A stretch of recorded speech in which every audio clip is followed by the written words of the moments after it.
Fala pessoal, bem-vindo ao canal Carteira Z. A gente vai falar hoje com o Thiago Alonso, CEO da JHSF, para saber como é que o coronavírus tem impactado as operações da empresa.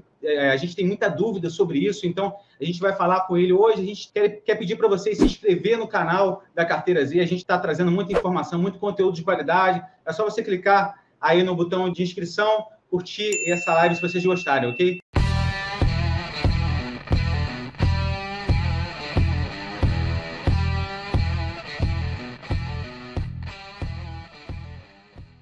É claro que é complicado a gente falar de investimentos, né, nesse período que as pessoas estão sofrendo, mas é nosso dever também pregar a educação financeira, é isso que a gente vai fazer aqui, né, para que as pessoas adquiram conhecimento. Você já deve ter ouvido falar do Shopping Cidade Jardim, Catarina Fashion Outlet, Fasano, eles fazem parte da JHSF.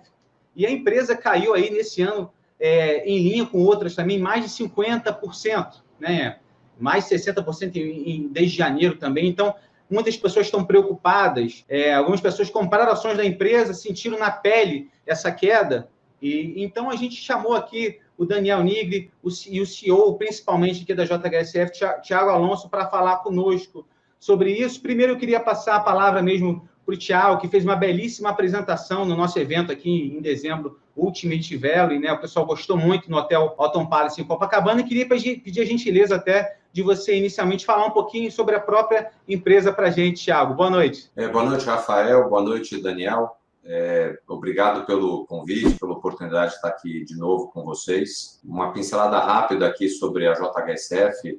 É uma empresa listada na Bovespa. A gente está no novo mercado com o ticker JHSF3. É uma empresa que foca o atendimento de clientes de alta renda, e dentro desse foco de cliente, a gente acaba trabalhando com 4 linhas de negócios. Uma linha de negócios é a parte de incorporação imobiliária, onde a grande maioria dos nossos projetos está ou na cidade de São Paulo, ou então na região metropolitana de São Paulo, e aí o que já é metropolitano são empreendimentos de segunda residência. A empresa tem um braço de shopping centers, e dentro dos shopping centers também opera algumas lojas de varejo, e juntando o varejo com shopping centers tem uma plataforma de comércio eletrônico digital, que é o CJ Fashion. A terceira divisão de negócio que a empresa tem, a gente chama de gastronomia e hospitalidade, que é o Fasano. E, por fim, a quarta unidade de negócio é um aeroporto executivo que foi inaugurado em dezembro do ano passado. Então, essas 4 unidades de negócio têm em comum servir para clientes de alta renda, que trazem para a gente uma complementação interessante, né? Ter uma sinergia aí entre esses vários negócios, e assim a empresa toca o dia a dia das suas operações. Perfeito, Thiago. É interessante a apresentação da empresa, acho que muita gente conhece, muita gente entrou no mercado agora comprando ação aí pelo preço e agora está conhecendo as empresas, e a gente quer trazer essa informação. O Daniel, ele fez uma live, inclusive, em dezembro de 2018, com você. Na ocasião aí a empresa, inclusive o preço dela estava R$2, né? Então eu queria que o Daniel aí se apresentasse também, acho que a maioria das pessoas conhece ele, e também já fizesse suas colocações aí sempre brilhantes sobre a empresa. E uma pergunta para o Thiago. Fala pessoal, tudo bem? Prazer estar aqui de novo no canal do Carteira Z, tá aí junto com 2 feras, o Rafael e com o Thiago Alonso. E queria aproveitar e perguntar para o Thiago o seguinte, né? Essa semana eu acabei conversando com alguns gestores de fundos imobiliários, falei inclusive com o Pedro do XPML, que é sócio de vocês, falei também com outras construtoras, incorporadoras, e o que eu vejo é que a crise, assim, essa crise, pelo menos o coronavírus, atingiu em cheio todos os negócios da JHSF, porque hotéis tiveram, enfim, uma demanda muito menor, o turismo foi atingido, A gente tem a parte de incorporação, que pelo que eu fiquei sabendo, até o dia 10, 11, 12 de março ficou normal e depois também parou, as pessoas não foram mais visitar, lançamentos foram deixados para depois, estandes de vendas também. E para terminar, a gente teve as recomendações, né, as determinações dos governadores de São Paulo e do Rio de Janeiro também, mas aí não tem nenhum shopping da JHSF no Rio de Janeiro, mas mesmo assim, nos principais estados a gente teve recomendações de fechar os shopping centers. Então, primeiro, eu queria saber se isso tudo é real, se isso tudo realmente também está acontecendo na JHSF, se o Fasano está com uma reserva menor, se as pessoas cancelaram reservas no Fasano, se as vendas realmente caíram agora nessa parte de março, nessa última semana, e qual seria o impacto nos shoppings? A minha dúvida seria essa. Daniel, sua pergunta ela é bem abrangente. A gente está gravando isso hoje, é dia 20 de março, né? E o que eu consigo dizer para vocês é que até uma semana atrás estava tudo funcionando absolutamente normal. A gente vinha com um trimestre, inclusive, bastante bom em termos de números, principalmente olhando o que a gente tinha de operações já fechadas na incorporação, o próprio pipeline da incorporadora, o crescimento da ocupação da capacidade do aeroporto, as vendas acontecendo com bastante fluidez dentro dos shoppings, os números de janeiro e fevereiro, números bastante robustos, lembrando que a gente já teve nesse mesmo período do ano passado também números que vinham bem fortes. Então, o que aconteceu foi uma mudança bastante forte no cenário dos negócios na última semana, que na realidade são uma consequência do processo de conscientização das autoridades com relação à necessidade das pessoas de circularem menos. Então, quando esse processo começa a acontecer, a gente toma ciência de que existem iniciativas que vão reduzir o fluxo de pessoas, e acho que o nosso papel, a nossa responsabilidade empresarial é preparar a empresa também para esse momento de desaceleração. Então, quando a gente viu esse movimento que começou a ficar mais forte no sábado da semana passada, então a gente está falando que amanhã vai completar uma semana, nós imediatamente acionamos o nosso comitê de gestão, que é um comitê que ele se reúne quando a gente tem situações, vamos dizer, atípicas aí acontecendo. Nós trabalhamos no domingo no sentido de tomar decisões que precisavam ser tomadas. São decisões difíceis, aquelas que a gente precisa tomar, mas não menos necessárias. A gente, então, entre domingo e segunda-feira de manhã, preparou toda uma plataforma tecnológica para começar um processo de colocar as pessoas em home office. Então, a gente já tem pessoas que, a partir da segunda-feira, começaram a ficar em home office. A gente começou a separar, inclusive, pessoas, número 1 e número 2, de diversas áreas, para que eles imediatamente encerrassem o contato físico entre si, numa clara formação aí de células que estão mais separadas, para que se algum de nós, naquele momento, já tivesse com o vírus, não prejudicasse o trabalho que precisa ser feito aí nos próximos dias. A partir da terça-feira, a gente baixou uma determinação dentro da empresa que a regra para as pessoas era o home office, e só em caráter excepcional as pessoas trabalhando dentro do escritório. E nessa escalada aí de fatores, também as autoridades começaram a se posicionar de uma maneira mais clara com relação à necessidade da gente fechar os espaços públicos, né? Então, inicialmente, começou com um posicionamento mais discricionário, então, as escolas, os museus, e isso rapidamente escalou para decretos, via de regra municipal, mas em alguns casos até decretos estaduais, determinando, então, o encerramento de atividades onde pessoas estão juntas, próximas, como parte desse processo maior que está sendo organizado nessa semana de preparação da população com relação aí ao coronavírus. Então, a nossa prioridade no momento zero, ela é e continua sendo com as pessoas, tanto as pessoas do nosso time como os nossos clientes. Então, a gente não está e não vai medir esforços para que todos estejam bem.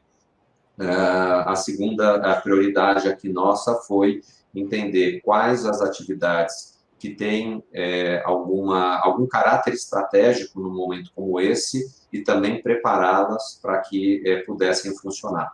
Então, aqui em São Paulo, por exemplo, e no Rio não é diferente, as atividades em restaurante, elas estão bastante contingenciadas.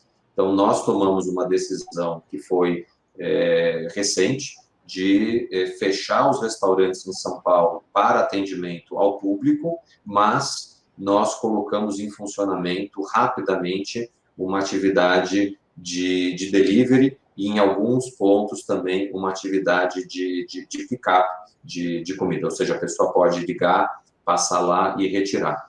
Nos shopping centers, nós, na quarta-feira, fizemos o fechamento do shopping Cidade Jardim, por determinação e por um decreto municipal aqui do prefeito Bruno Covas. Até então, o que nós tínhamos feito foi aumentar muito a sinalização para os usuários do shopping da necessidade das ações preventivas. Então, a gente colocou em vários pontos álcool gel, aquelas toalhinhas que as pessoas também usam com álcool para limpar a mão. Nós oferecemos em alguns corredores dos shoppings também profissionais de saúde com termômetros para aqueles que quisessem monitorar a temperatura. Então, a gente veio aqui num processo de ir entendendo também como é que a coisa escalava e, ao mesmo tempo, preparando para um shutdown. Então, hoje, a gente está com 3 dos 4 shoppings parados. Então, o Cidade Jardim está parado, está com uma suspensão temporária de atividades. O Catarina também com suspensão temporária de atividades. E o shopping de Salvador, a partir de amanhã. O shopping de Manaus, que está um pouco mais distante, ainda não tem nenhuma regulamentação do município tratando do encerramento ou da suspensão, né, das atividades do shopping. Então, a gente está aguardando esse processo acontecer, porém, mantendo todo esse protocolo de aumentar a higienização, que é uma das recomendações da Organização Mundial de Saúde. Então, acho que eu falei bastante de shopping, dei uma contextualização também já aqui de restaurante. As obras de expansão, elas seguem normais, principalmente no Catarina, e o Jardim Shops, né? Ia ter um lançamento do Jardim Shops. Ele ficou adiado ou você acha que ainda lança até junho de 2020? Até hoje, sexta-feira, a gente teve atividade no canteiro do Cidade Jardim Shops.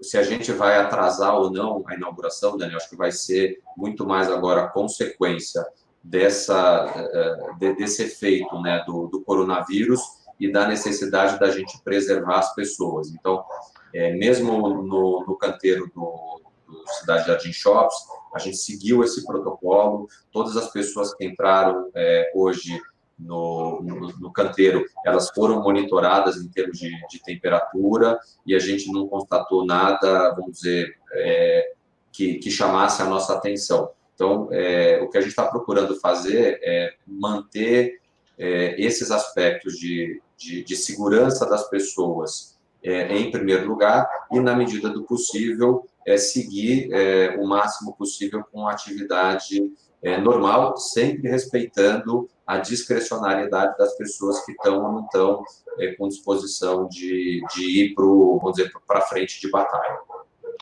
Boa.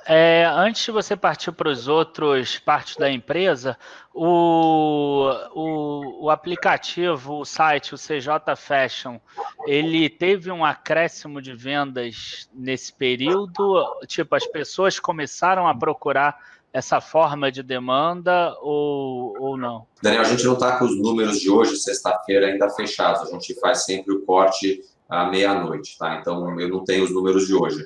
O que eu estou acompanhando pelo noticiário da TV é que, em média, esses serviços de delivery tiveram um crescimento de 40%.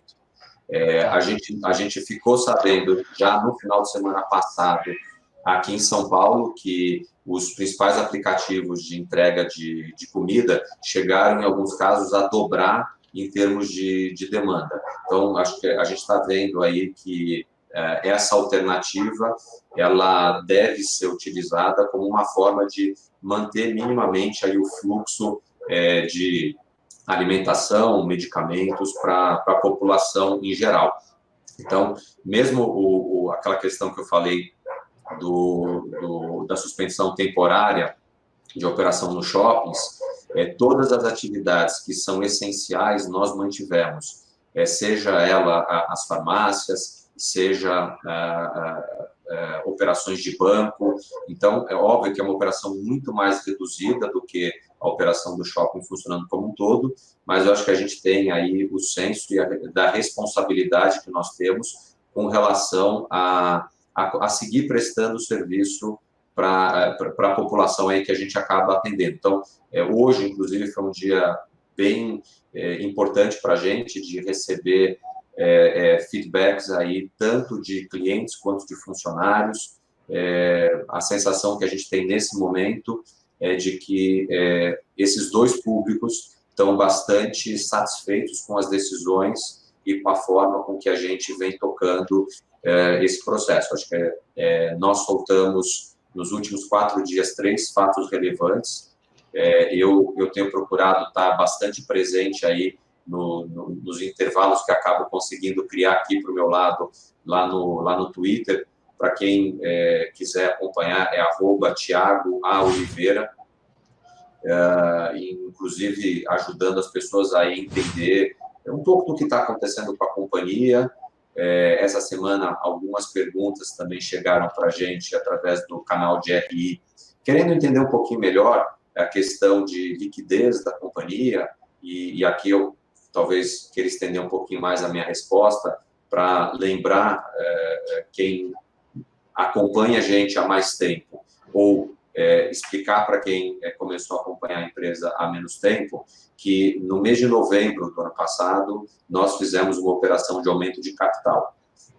E o uso desse recurso que foi captado, que foi quase R$500 milhão, ele é destinado para o programa de investimentos da empresa. Então, a empresa vinha com uma geração de operacional de caixa bastante robusta. Ela teve, nos últimos anos, a capacidade de reduzir muito o seu endividamento e, além de reduzir o endividamento, de trabalhar bem no perfil da dívida. Então, a gente deve ter hoje alguma coisa aí beirando 75% a 80% da dívida da empresa que está em período de carência, e, além de estar em período de carência, que tem um período de pagamento que varia de 10 a 15 anos. Então, com muito pouca pressão em termos de fluxo de caixa. Lembrando que essa situação do juro baixo, ela acaba também aliviando a despesa financeira, né?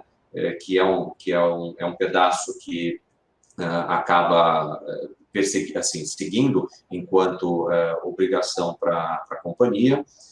E o que a gente fez também como parte aí das medidas foi, além da priorização das pessoas, além da priorização dessas atividades essenciais, a gente está num modo de preservação de caixa. Então, até segunda ordem, novos investimentos, eles estão também suspensos temporariamente. A gente vai reendereçar todas essas questões assim que tenha uma visibilidade melhor com relação ao andamento do Covid.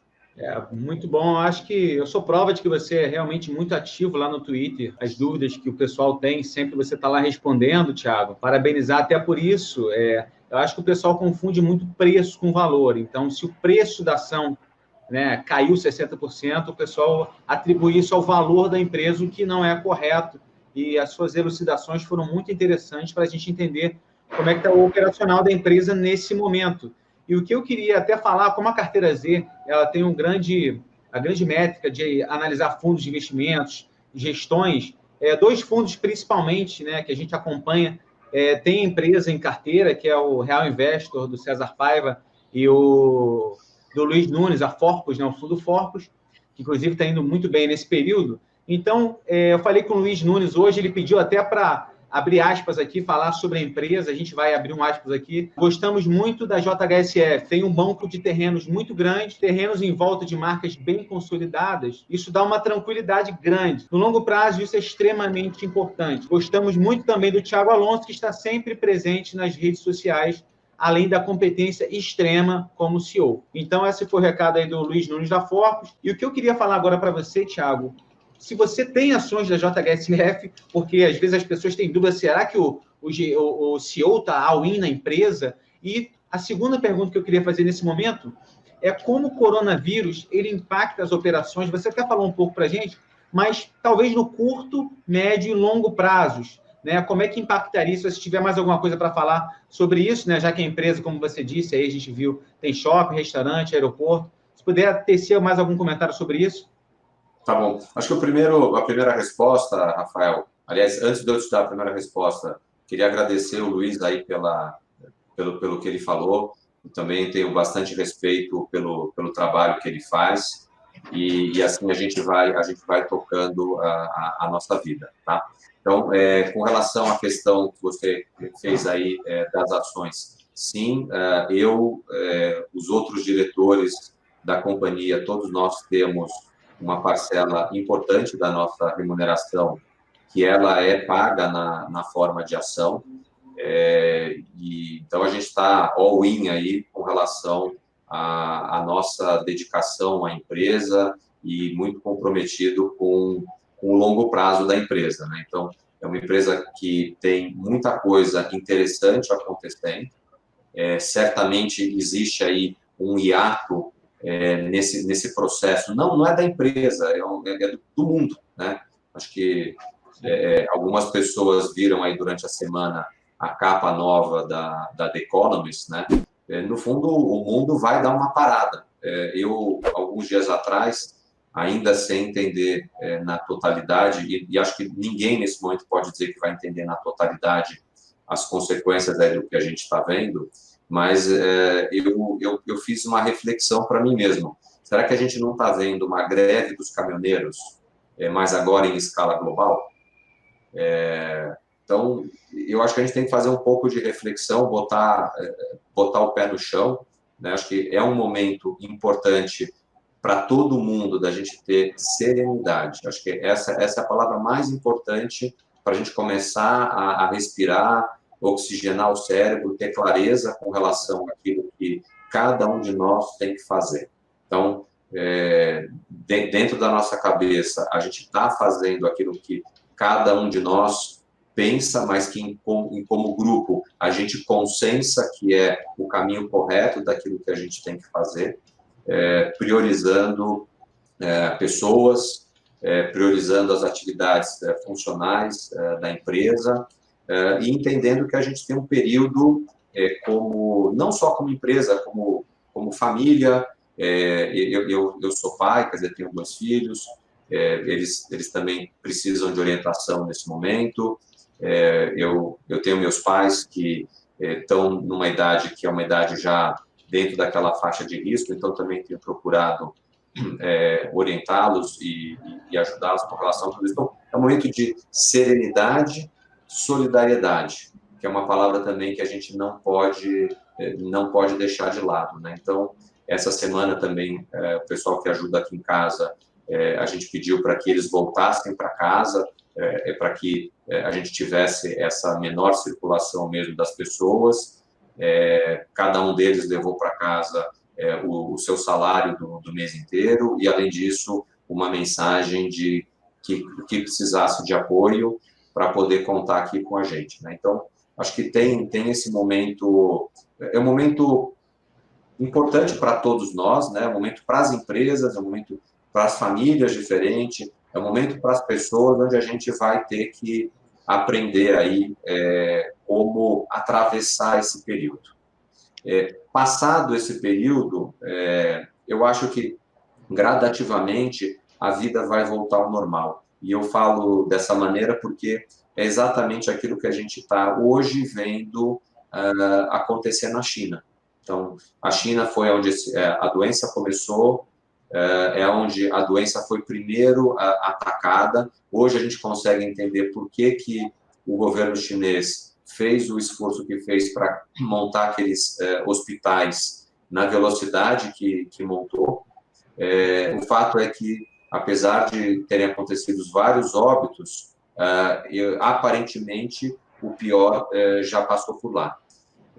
Para a gente aqui, eu acho que, e aqui eu tenho um fio de esperança, então também filtro um pouco aqui que eu vou falar, eu acho que o fato da gente estar tendo exposição à doença, ao vírus, melhor dizendo, né, num momento um pouco mais tardio, talvez a gente tenha um benefício dos aprendizados que esses países que enfrentaram mais cedo a doença, eles vão poder trazer para a gente. Então, essa semana, ontem, saíram já algumas notícias daquele medicamento que é utilizado para malária, como tendo uma eficácia boa com relação ao combate ao Covid, né? Quer dizer, ele não é uma vacina, mas ele ajuda na questão do tratamento.